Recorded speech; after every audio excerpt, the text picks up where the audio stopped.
अस्सलाम वालेकुम। आज से हम स्टार्ट कर रहे हैं जी ब्लड वाला चैप्टर। तो स्टूडेंट याद रखना जो ब्लड वाला चैप्टर है, अब जो फार्मेसी काउंसिल की जानिब से जो 2024 के अंदर से एग्ज़ाम कंडक्ट किया गया ना, उसके अंदर से ये सबसे इम्पोर्टेंट तरीन चैप्टर थे। एक ये और एक सर्कुलेशन, वो आ गया।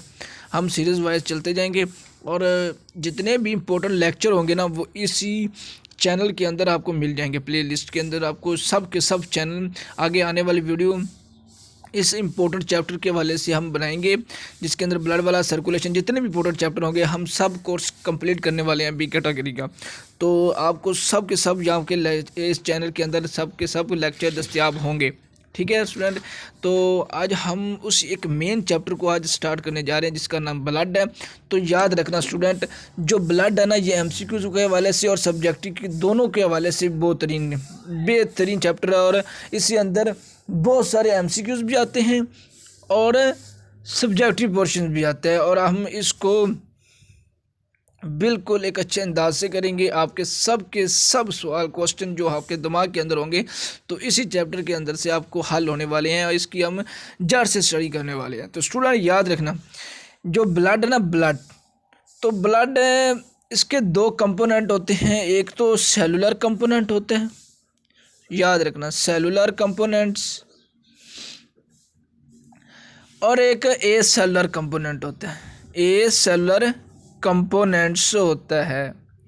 तो स्टूडेंट याद रखना, जो सेलुलर कंपोनेंट्स होते हैं ये सिर्फ 45% होता है और ये 55% होता है। अब इसके अंदर क्या होता है, रेड ब्लड सेल्स आ जाते हैं, नंबर 1। इसके अंदर आ जाता है वाइट ब्लड सेल्स आ जाते हैं। इसके अंदर प्लेटलेट्स आ जाती हैं। अब इसकी बात करें तो इसके अंदर सिर्फ प्लाज्मा आता है। किसके अंदर सिर्फ प्लाज्मा आता है, जो इस सेलुलर पार्ट्स के अंदर सिर्फ प्लाज्मा आता है। लेकिन आज हमने जनरल स्टडी करनी है ब्लड के हवाले से। तो स्टूडेंट याद रखना, जो ब्लड है, ब्लड की जो स्टडी है, स्टडी ऑफ ब्लड, इसको हम क्या कह रहे होते हैं, स्टडी ऑफ ब्लड, इसको हम कह रहे होते हैं जी ये हीमियोटैलोजी है। क्या है? हीमियोटैलोजी है। और जो फार्मेशन होती है ब्लड की, उसे हम क्या कह रहे होते हैं, फार्मेशन ऑफ ब्लड, उसको हम क्या कह रहे होते हैं, जो ब्लड की फार्मेशन हो रही होती है। तो स्टूडेंट उसको याद रखना, उसको हम हीमियोटेसिस कह रहे होते हैं, हीमियोपोएसिस कह रहे होते हैं, जो कि ब्लड की फार्मेशन को।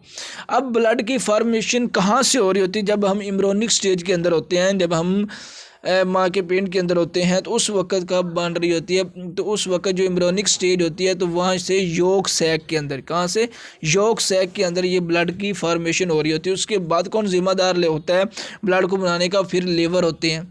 ठीक है, थोड़ी सी मैच्योर स्टेज के अंदर आते हैं, तो मतलब कि एम्ब्रियोनिक स्टेज की मैं बता रहा हूँ। ठीक है, मैच्योर वैसे नहीं। तो फिर लीवर आते हैं। उसके बाद जब हम अब स्टेज के अंदर हम हैं, ठीक है, मैच्योर स्टेज के अंदर हैं, इससे बढ़कर हैं, तो जो लॉन्ग बोन्स होती हैं वो प्रोड्यूस करती हैं। ठीक है, वो ब्लड प्रोड्यूस करती हैं। ठीक है, ये याद रखना।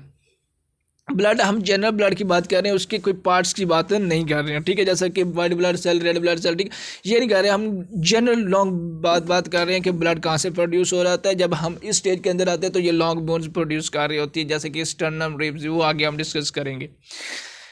स्टूडेंट याद रखना, जो एवरेज वॉल्यूम्स होता है वो ब्लड का, वो होता है जी स्टूडेंट याद रखना, एवरेज वॉल्यूम की अगर हम बात करें तो एवरेज वॉल्यूम होता है 5 से 6 लीटर होता है। ठीक है, एवरेज वॉल्यूम की बात कर रहा हूँ। अब ये वेरी करता है पर्सन टू पर्सन। मेल के अंदर आ जाएगा 5 से 5.5 लीटर, फीमेल के 4.5 से 4.5 लीटर आ जाता है। और कोई इन्फांट यानी कि न्यू बॉर्न बच्चा होता है तो उसके अंदर स्टूडेंट याद रखना वो 450 ml होता है। ठीक है, अगर हम बात करें पीएच की, तो ब्लड की जो पीएच है वो 7.4 होती है। ये अल्कलाइन नेचर होता है। क्या याद रखना, अल्कलाइन नेचर। वो एमसीक्यूज के वाले से पूछ सकता है कि इसकी नेचर क्या है, तो आपने कहना अल्कलाइन नेचर होती है। ठीक है, ये सारे एमसीक्यूज के वाले से, इसका 45, ये 55। ठीक है, ये सारे क्या है, एमसीक्यूज के वाले से इंपॉर्टेंट, मतलब कि ये वाला जिसको जो हम कर रहे हैं ये एमसीक्यूज के वाले से। ठीक है, इसके अंदर से एमसीक्यूज आते हैं।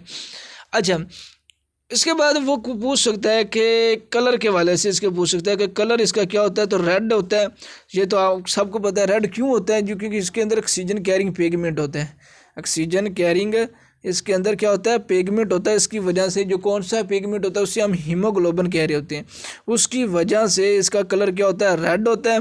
ये क्वेश्चन आ सकते हैं एमसीक्यूज के वाले से, इंपॉर्टेंट है। इसका कलर क्यों रेड होता है, ऑक्सीजन कैरिंग पिगमेंट की वजह से होता है।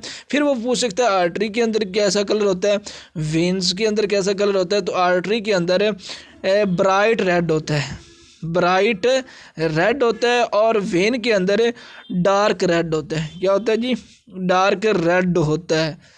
क्या होता है, डार्क रेड होता है। क्यों होता है जी ब्राइट रेड, यानी कि ऑक्सीजन इसके पास क्या होगी, ज़्यादा होगी, एक्सेस अमाउंट के अंदर होगी, और यहाँ पर ऑक्सीजन क्या होगी, लेक होगी, जिसकी वजह से जो रेड का कलर होता है आर्टरी का, वो ब्राइट रेड आर्टरी के अंदर इसलिए होता है क्योंकि ऑक्सीजन ज़्यादा होती है, और वेन्स के अंदर डार्क रेड होता है क्योंकि वहाँ पर लेक ऑक्सीजन होती है। तो ये था हमारा